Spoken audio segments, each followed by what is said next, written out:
that was filled as much pain as pleasure, as much joy as sadness, moments that were truly the best and worst of times.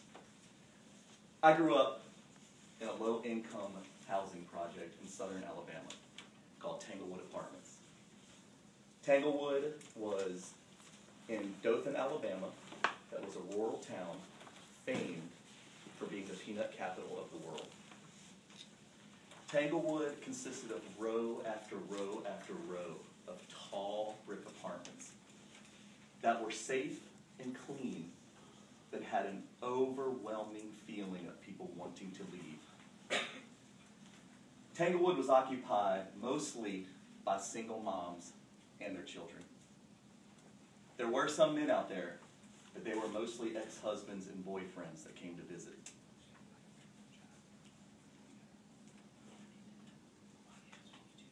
It was a time that was truly the best and worst moments. It was Tanglewood. I had my first real experience with pride at Tanglewood. I can still remember it like it was yesterday. I was sitting back in my chair in the back of class, and the teacher said, "Please come to the front of the class if you live in any of the following areas to receive your free lunch ticket." I got up as much pride as I could. I walked to the front of the class and received my free lunch ticket. I then slinked back, melted into my chair, and thought, wow. Everybody in the school knows now that I'm poor. And it wasn't like I didn't want the free lunch. It was a good, solid meal that my mother did not have to worry about paying for or preparing. So on the ride home that afternoon on the bus, I watched as the big doors swung open and other kids jumping off that last step into nicer neighborhoods. And as we rolled down the long road to Tanglewood, I couldn't help feel full inside from the free lunch, while also feeling a little empty inside.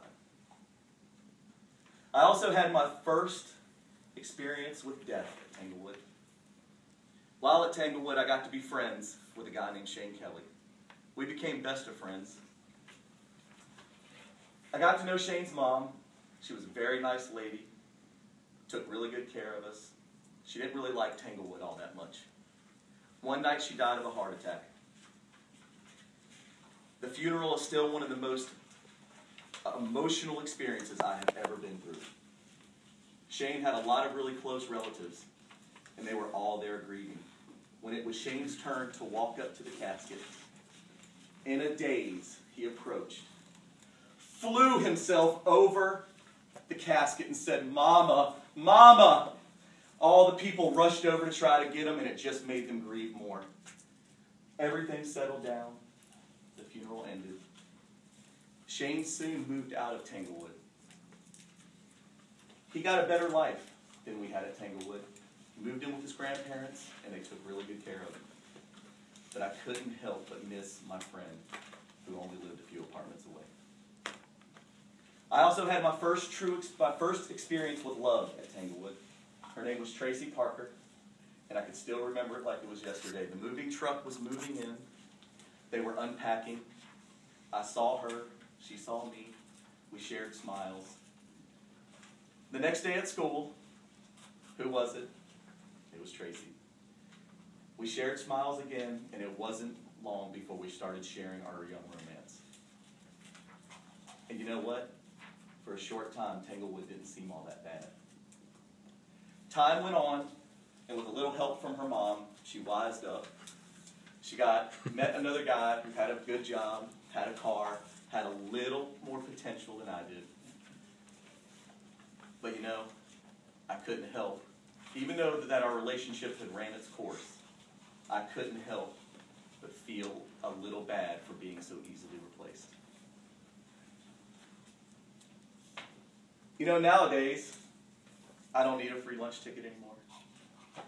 My boys don't need a free lunch ticket anymore. I'll still take a free lunch, don't get me wrong. But more than often, you will find me picking up the tab for others. Shane's doing fine. I'm not sure whatever became of Tracy. But Tanglewood did teach me one thing. That the best and worst of times, the pain, the pleasure, the joy and the sadness are all parts of the miracle of life. I know I have another Tanglewood right around the corner, as do you. And I hope when that time comes, we can take a nice deep breath, feel the miracle of life, fill our hearts with gratitude, and pursue, and just make our way through them. Why don't we all take a nice deep breath now?